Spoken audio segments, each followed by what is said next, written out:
Baik, Assalamualaikum warahmatullahi wabarakatuh. Jumpa lagi bersama saya Agus Puji Pamungkas dari jurusan Seni Rupa dengan NIM 2411421011 Universitas Negeri Semarang. Nah, pada kesempatan kali ini kita akan sharing-sharing lagi mengenai materi seni rupa, yaitu materi tentang nilai intrinsik dan nilai ekstrinsik dalam sebuah karya seni rupa. Ngomong-ngomong tentang nilai ekstrinsik dan intrinsik, mungkin kalian pernah dengar mengenai kedua hal tersebut. Nah, pada umumnya kita pernah dengar di dalam karya sastra seperti novel, cerpen, atau cerita bergambar, ataupun karya sastra yang lainnya yang mempunyai alur cerita. Nah, apa sih itu nilai intrinsik dan ekstrinsik jika di dalam seni rupa? Nah, maka dari itu kita akan bahas.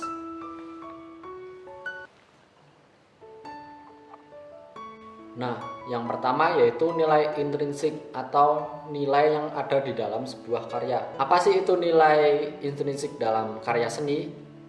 Yaitu nilai pembentuk fisik dari sebuah karya, yaitu kualitas atau sifat dari pembentukan fisik yang menimbulkan rasa atau kesan indah.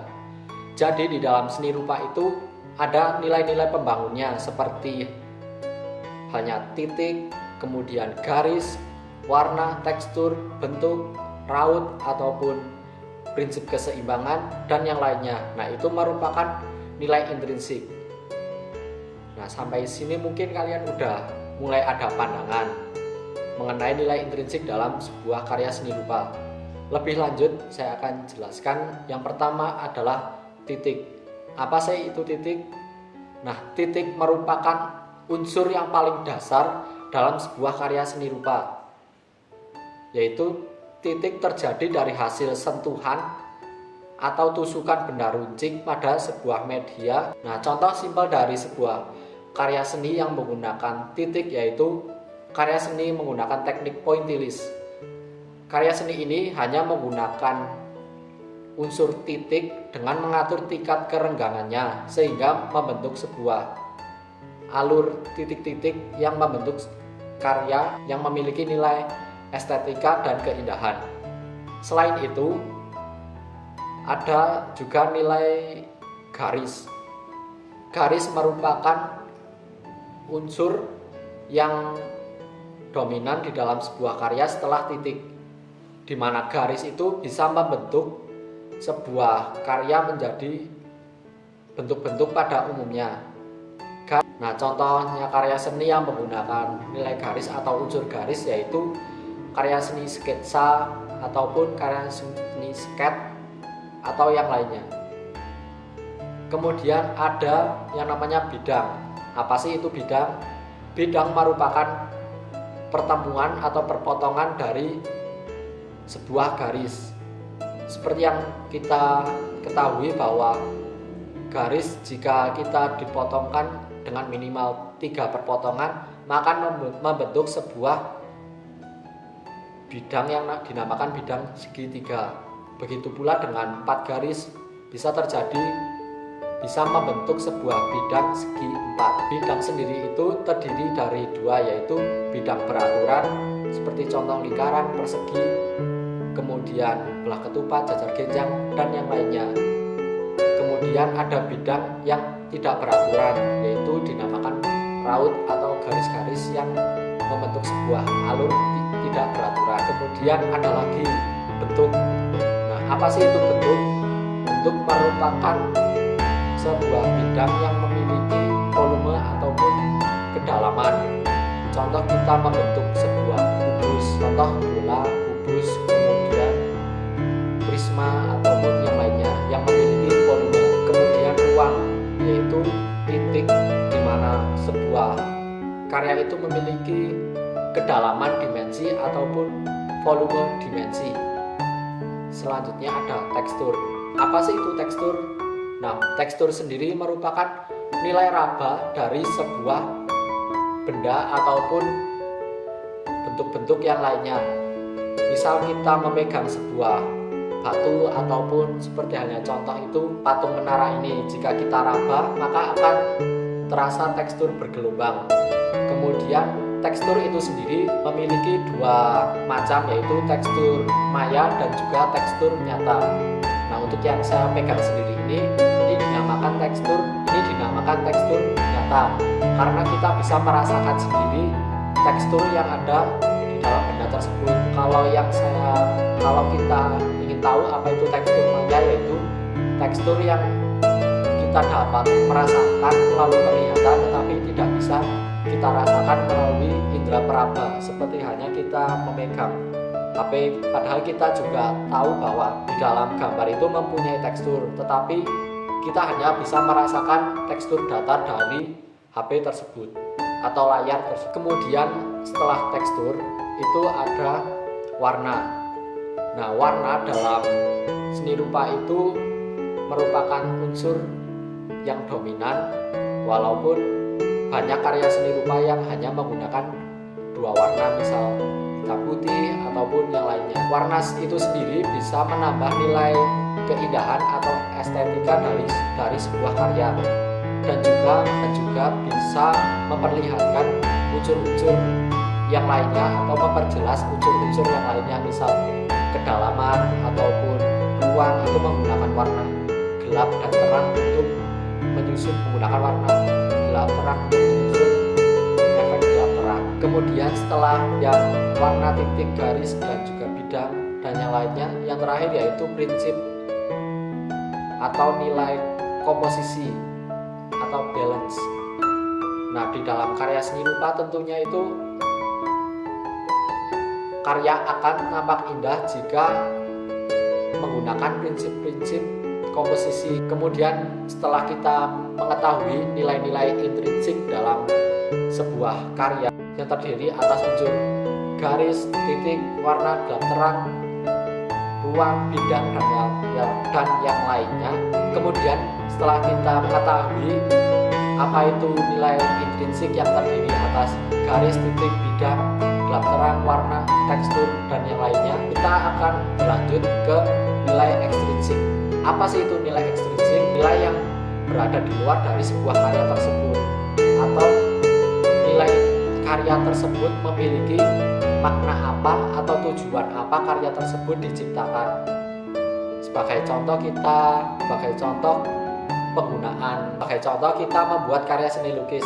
Apakah karya itu hanya untuk nilai keindahan atau memiliki nilai-nilai tersirat seperti hanya sindiran atau teguran, atau itu merupakan nilai ekstrinsik dari sebuah karya yang biasanya disimbolkan dengan nilai simbol-simbolis.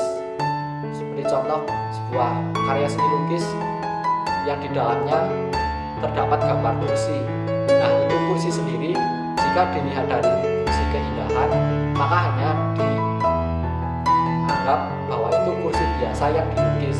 Akan tetapi jika dilihat dari sisi pesan moralnya, kita bisa mengetahui makna pesan, bisa jadi mengenai tahta atau kedudukan ataupun jangan mengenai nilai intrinsik dan ekstrinsiknya dalam sebuah karya. Setelah ini saya akan menganalisis nilai-nilai intrinsik dan ekstrinsik karya seni rupa yang saya akan tampilkan contohnya. Berikut contoh karya Ugi Sugiarto yang berjudul Syekh Borobudur.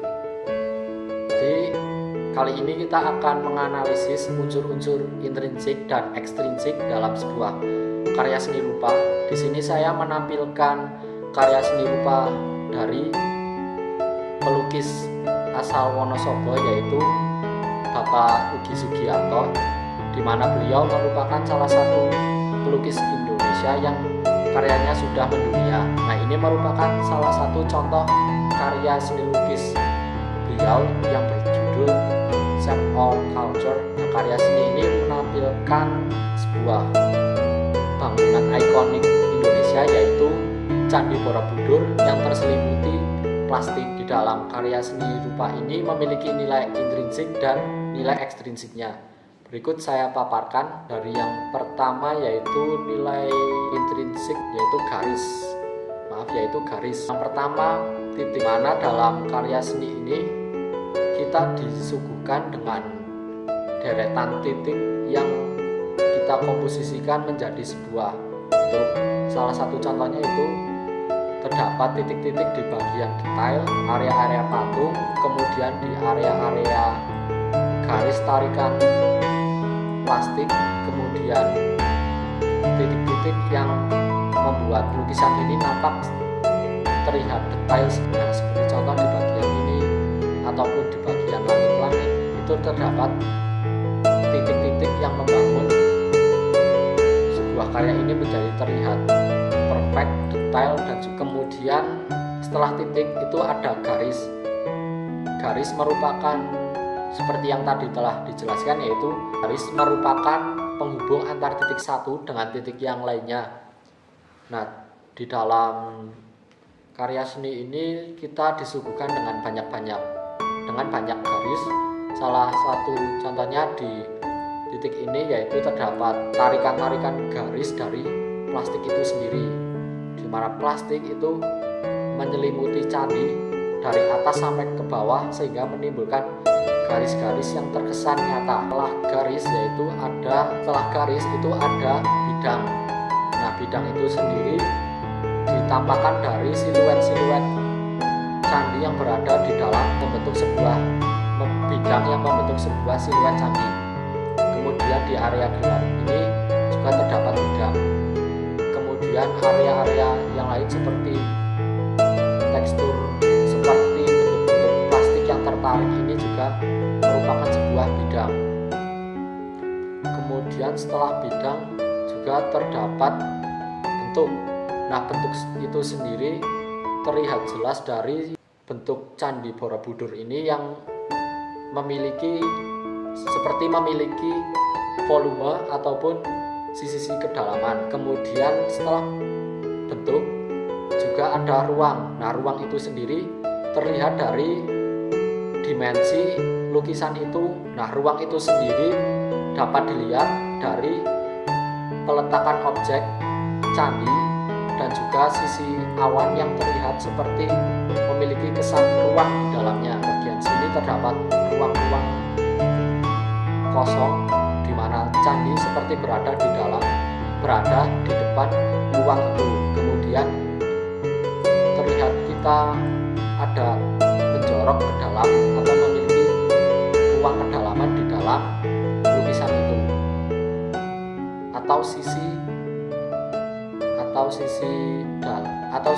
ruang. Di dalam ruang itu terdapat gelap terang, di mana setiap lukisan, terutama lukisan yang memberi efek 3 dimensi, tentunya ada sisi gelap terang untuk menimbulkan efek ruang dan juga kedalaman.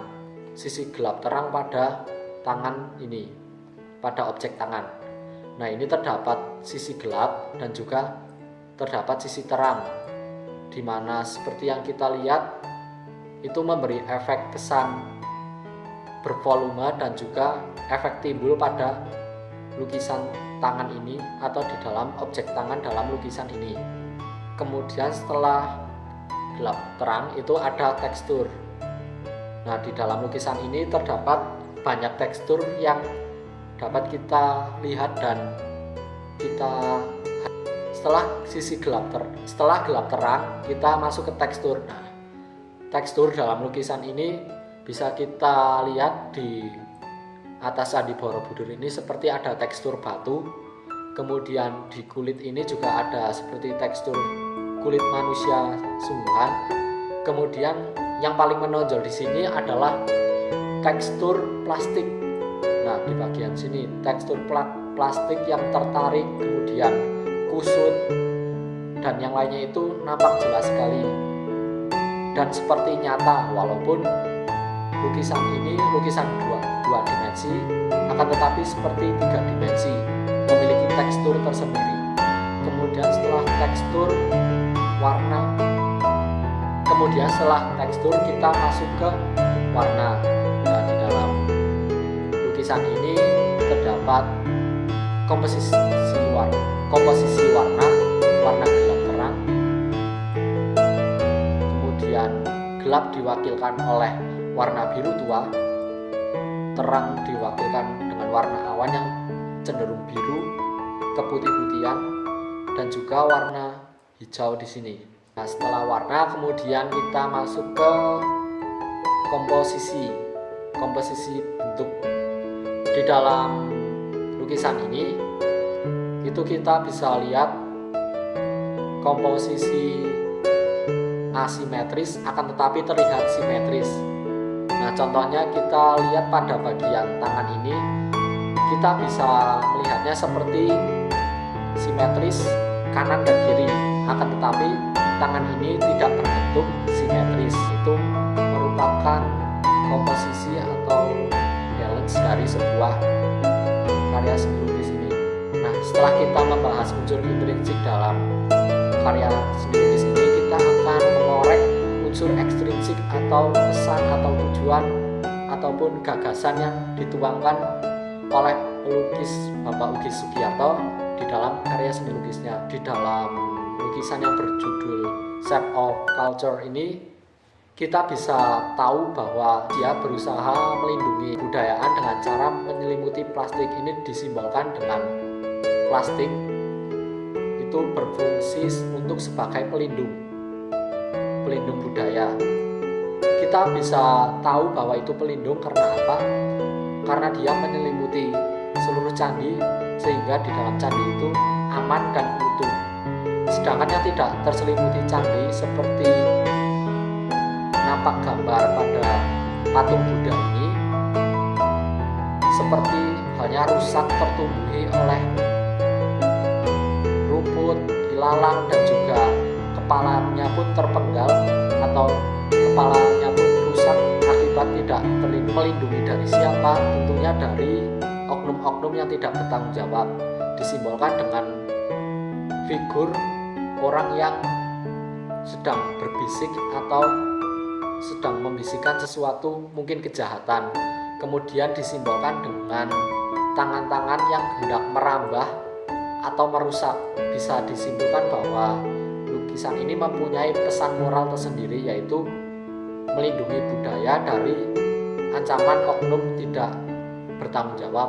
Mungkin itu sedikit ulasan dari saya mengenai unsur intrinsik dan juga ekstrinsik dan penerapannya pada sebuah karya seni rupa atau aplikasi pada.